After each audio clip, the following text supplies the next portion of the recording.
ወይዘሮ ዝናሽ ኑሐሚንን ናሆምን እንድታገባላት ጮኛ እንድትሆነው ጠየቀቻት። ኑሐሚን በጣም ተገርማ ተጸጸተች። እንዴ እኔ ባጣ ቆይሽ ነኝ እንዴ አለቻት።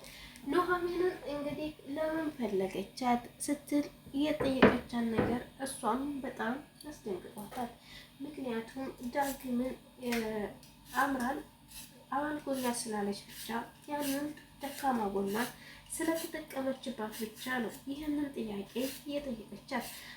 ኑሐሚን እኔ ባጣ ቆይሽ አይደለሁም እባክሽ ወይዘሮ ዝናሽ ተይኝ እባክሽ፣ እኔ እኮ ኑሐሚን ነኝ። አንድ ሰው ሲፈልገኝ የሚያገኘኝና አንድ ሰው ሲጠላኝ የሚጠላኝ አይደለሁም። ያን ሰዓት አባቴንም እኔንም እንደዛ አድርገሽ ስትጠየፊኝ አሁን እንዴት ለልጅሽ ጮኛ ልመርጭ ቻልሽ? አንዳንድ ሰው ክፉ ለማናገር አትጣሩ። እኔ መቼም ቢሆን አንቺን ክፉ አልናገርሽም፣ ምክንያቱም አቶ ልጁን ጥሩ ባል ስላለሽ ብላ መለሰቻት። ናሁም ዳግምን ደበደበው። ምክንያቱም አምራን አማግጦኛል ስላለች።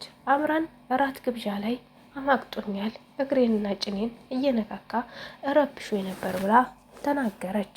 ዳግም ግን እንደዛ ሊያደርግ አይችልም። ያንን እውነታ ስለሰማባት ከኤርሚያስ ጋር ነፍስ አጥፊ ነህ እኮ ስትል ነፍሰ ገዳይ ነህ አትደውልብኝ ስትል ያን ነገር ስለሰማ ያጣራት ነበር አጠገቧ ሄደው። እሷ ግን አዟዝራ እንደዛ አለች። ወይዘሮ ዝናሽ አሁን በቃ ኑሐሚን እኮ ለልጄ በጣም ጥሩ ልጅ ናት፣ እባካችሁ ኑሐሚንን ለናሁም ፍቅረኛ እንድትሆን ጠይቁልኝ እያለች ሰዎቹንም ትለምን ይዛለች። ኑሐሚን በጣም ተገረመች። ይህ ነገር እንዴት ነው እያለች ብቻዋን ከመኪና ላይ ወርዳ ወደ ቤቷ ስትሄድ ታስብ ያዘች። ወይዘሮ ዝናሽ ባጣ ቆይሽ አደረገችኝ አይደለም ቆይ ባልሰራላት እያለች ብቻዋን ታወራ ያዘች። ወይዘሮ ዝናሽም መኪናው ላይ ሆና የምታስቡ ስለ ኑሐሚን ነው። በተአምር አምራን የልጄ ምራት የልጄ ሚስት እንድትሆን አልፈለገም። ምራቴ እንድትሆን አልፈለግም። ኑሐሚን ናት ለእኔ ቤት ምን ትሆነው? ኑሐሚን በጣም ምስኪንና አስተዋይ ልጅ ናት። የሰው ከበሬታዋ ብቻ ይበቃል። ኑሐሚን ለልጄ ትገባዋለች፣ አምራን ግን በፍጹም ልትገባው አትችልም እያለች ትለፈለፍ ያዘች። አምራን አሁን ላይ ኪሳራ እየወደቀች ነው። ዝናሽ ኑሐሚንን ከፈለገች ናሁም ደግሞ ለኑሐሚን ያለው እይታ ቅርብ ነው። ምንም ያክል አርቆ አይመለከታትም። እናስ እንዴት ነው ይሄ ነገር እንዴት ይሆናል? አቶ ለይኩን በጣም አዝኗል፣ በጣም ተከፍቷል። እንዴት ይሄ ነገር ተፈጠረ በሚል ሀሳብ ተጨናንቋል። አለበለዛ ደግሞ ይሄ ነገር እንደዚህ ከሆነ በጣም የሚያሳዝን ሁኔታ ላይ ደረጃ እንደሚደርሱ እርግጠኛ ነኝ። አምራን ከኤርሚያስ ጋር መባለጓን አቁማለች። ነገር ግን ከሱ ጋር ግንኙነት አላቆመችም።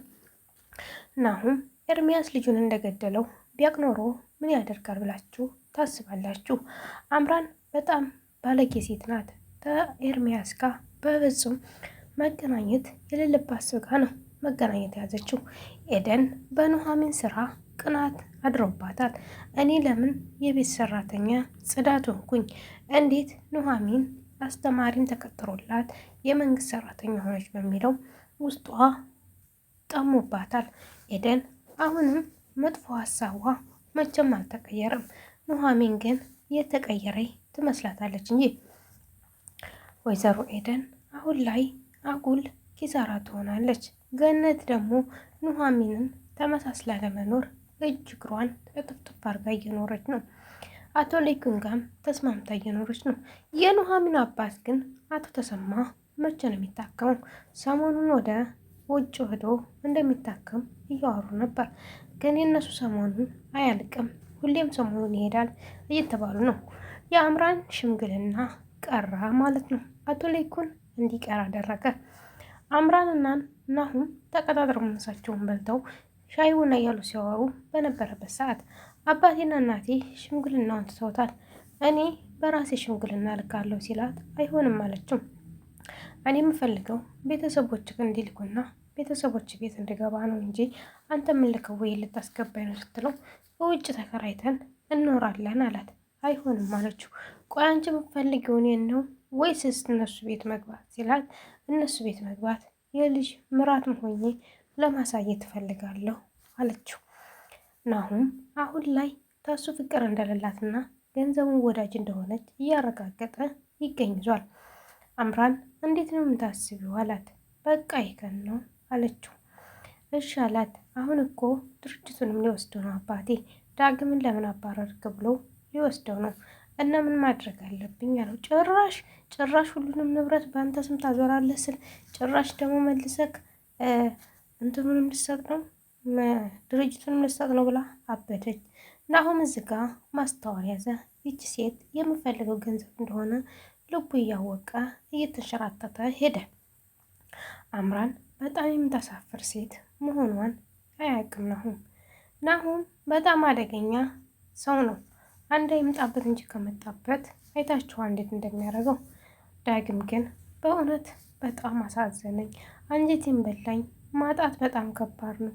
እናት አያችኋት፣ እናትያ ታቃጥላለች ስትሉ የራስም እናት ታቃጥላለች። ከባሏ ጋር ሆና ከባሏ ቤተሰብ ጋር ሆና የዚህ ልጆቿ ጋር ሲጣላ ለማን ታድላለች ብላችሁ ታስባላችሁ? ለባሏ ልጅ ባሏ ጋር ላለችው ልጆች ትምታደለው። ዳግምን እንደዛ ሲቀጠቅጠው አቶ ለይኩንም ቢሆን ቶሎ አልከላከለውም። ቆሞ እየተመለከተ በነበረበት ሰዓት ትንሽ ቆይቶ ነው የከላከለው። ይሄ ነገር ሲደጋገም በጣም ያስጠላል።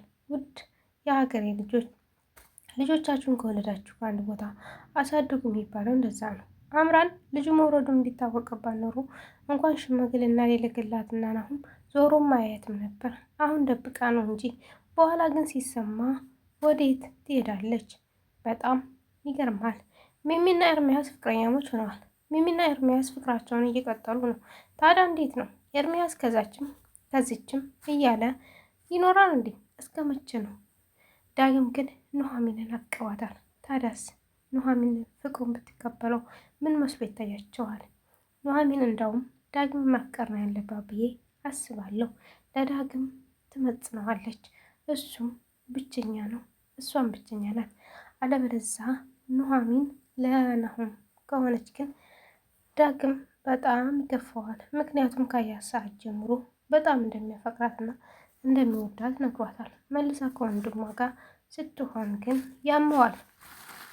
ዳግም አምራን ጠርታው መንገድ ላይ ሲገናኙ ከዛ እንዲህ ያለችው ከኔ ህይወት ውጣ እባክህ፣ ከፈለክ ያችን ኑሐሚንህን እሷ ጋር እኖራለችው። ኑሐሚን ባንቻ አትጠራም ስትለው ሲላት በጥፊ ደረገመችው። ኑሐሚን ያችን ልክስክስ የማንም ጋር የምትጋደም ከኔ እኮ ትጠራለች አለችው። አንቺ ነሽ ከማንም ትጋደሚ፣ ኑሐሚን እያንታለሽ ከኤርሚያስ ጋር እየሄድሽ የምተኝ ብሎ ነግሯት ግልግል አደረጋት። እሷም ተናዳ መንገዷን ሄደች። ዳግም ግን ይችን ባለጌ አይን እያየ ወንድሜ አያገባም ብሎ ነው መከራከሪያ ያዘለት። ናሁም ግን ሊረዳው አልቻለም። በጣም ያሳዝናል። ናሁም በጣም ይገርማል። ዳግም ነፃነት ባያገኝም ግን ለወንድሙ እየተዋጋለት ነው። ለአባቱም ኪራይ ቤት ይዞ አስወጣው ከዛ ቤት። አባቱም እየተፈለገ ነው በፖሊስ በየቦታው ላይ ፎቶ ተለጥፎ እየተፈለገ ነው እና አባቱ የተያዘ ቀን ደግሞ ወደ እስር ቤት ይሄዳል። ዳግም ብቻውን ደግሞ አሁንም ጎዳና ይወጣል ማለት ነው። ወይዘሮ ዝናሽ የሞቀ ቤቷን ይዛ ትኖራለች። በጣም ያሳዝናል የተፈጠረው ነገር።